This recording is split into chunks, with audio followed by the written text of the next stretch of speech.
Hello students. आज मैं आपके साथ जो टॉपिक डिस्कस करने जा रहा हूँ वो है पेटी कैश बुक।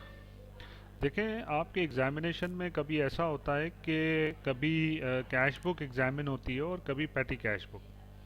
तो इसको इक्वल इम्पोर्टेंस तो नहीं कह सकते, लेकिन ये होता है कि 3-4 साल के बाद एक बार जो है वो पेटी कैश बुक आपको एग्जामिन हो जाती है, तो इसकी अपनी इम्पोर्टेंस बहरहाल बनती है। है थोड़ी आसान सी as compare to cash book. इसमें क्या है कि आप सिर्फ अपने जो एक्सपेंसेस हैं उनको रिकॉर्ड कर रहे होते हैं। तो आप करते क्या हैं इसमें कि आपने देखा होगा बहुत से ऑफिसेज में जो अकाउंटेंट्स हैं या जो कैशियर हैं उनको अलग से कुछ पैसे दे दिए जाते हैं, जो कि रोज़मर्रा के जो आपके अखराजात हैं उनको फुलफ़िल किया जा सके ना, उनकी रिक्वायरमेंट को। तो अब स्ट्रेट क्वेश्चन पर आते हैं। इसका पहले स्ट्रक्चर थोड़ा सा डिस्कस कर लेते हैं। स्ट्रक्चर ये है कि देखें, सबसे पहले आपको रिसिप्ट कॉलम नज़र आ रहा है। तो रिसिप्ट कॉलम ये होता है कि जो आप अपनी कैश बुक में से पैसे पेटी कैश में रखते हैं तो उसको रिसिप्ट कॉलम में आप लिख देते हैं। अगला कॉलम है आपके पास डेट का, जो भी उस एक्सपेंस की डेट होगी वो आप लिख देंगे। पर्टिकुलर में आप हेड ऑफ अकाउंट लिखेंगे कि किस वजह से ये खर्चा हुआ है। वाउचर नंबर, आप जो भी एक्सपेंस का वाउचर अगर बनाते हैं तो उस वाउचर का नंबर यहाँ पर दे देंगे। टोटल अमाउंट का जो कॉलम है इसमें आपको तमाम खर्चे ज़रूर लिखने हैं। इसके बाद जो आप देख रहे हैं वो conveyance, stationery, postage, travelling, entertainment, sundry expenses, ये तमाम अलग अलग हेड ऑफ अकाउंट है। अच्छा, हैं ये सारे एक्सपेंसेस के, लेकिन आप कर ये रहे हैं इनके साथ कि आपने इनको अलग एक कॉलम दे दिया है। अच्छा, ज़रूरी भी नहीं है कि यही कॉलम हो, इसके अलावा भी कॉलम्स हो सकते हैं डिपेंडिंग ऑन योर रिक्वायरमेंट। तो स्टार्ट करते हैं। क्वेश्चन जैसे स्टार्ट हुआ है कि issue cheque for petty cash fund, तो यानी कि हमें पैसे मिले हैं पेटी कैश फंड के लिए 1,000, तो हमने रिसिप्ट साइड पे लिख दिया 1 तारीख को। आ, इसके बाद 5 तारीख को हमने पोस्ट एंड स्टैम्प्स के लिए 50 रुपीज़ खर्च किए हैं।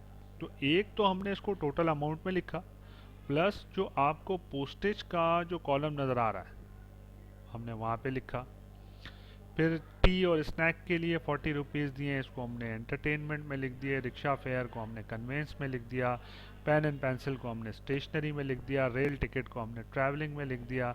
डोनेशन चूँकि हमें इनमें से कहीं नज़र नहीं आ रहा था तो हमने सन्ड्री एक्सपेंसेस में लिख दिया। सन्ड्री एक्सपेंसेस जस्ट लाइक क्या मिसलेनियस एक्सपेंसेस है। अगर ये वो कॉलम होता है कि अगर जो दूसरे कॉलम्स हैं अगर कहीं कोई चीज़ एडजस्ट नहीं हो पा रही है, कुछ यूनिक किस्म का खर्चा है, तो आप उसको सन्ड्री एक्सपेंसेस में लिख देंगे। टांगा फेयर था 10 रुपीज़ का, आपने कन्वेंस में लिख दिया है। नेक्स्ट स्टेप आपने ये किया है कि जो भी आपने एक्सपेंसेस किए हैं तो उनको आपने टोटल कर लिया, जो कि 510 हो रहे हैं। और देखिए, पेटी कैश बनाने का एक फ़ायदा ये भी है कि आपने किस हेड में कितना एक्सपेंस किया है ड्यूरिंग द मंथ, वो भी आपको नज़र आ रहा होता है। कि अब देखें ना, जैसे कन्वेंस है तो आपने 90 रुपीज़ खर्च किए हैं, स्टेशनरी में आपने 100 किए हैं। अब ये तो जैसे बताने के लिए मैंने बहुत कम एंट्रीज की हैं, लेकिन अगर ज़्यादा एंट्रीज होती तो डेफिनेटली आपको एक टोटल मिल रहा होता है at the end of the month कि मैंने किस हेड में कितने कितने खर्चे किए हैं। आगे बात करते हैं तो देखें, इसकी जो सबसे अहम चीज़ समझने वाली है वो इसका इम्प्रेस सिस्टम है। पेटी कैश बुक हमेशा से चलती है इम्प्रेस सिस्टम पर। इम्प्रेस सिस्टम क्या होता है कि जैसे इन्होंने रिसिप्ट जो थी इनके पास वो 1000 की थी eight the start of the month, और इन्होंने महीने के आखिर तक कोई 510 रुपये के अखराजात कर दिए थे।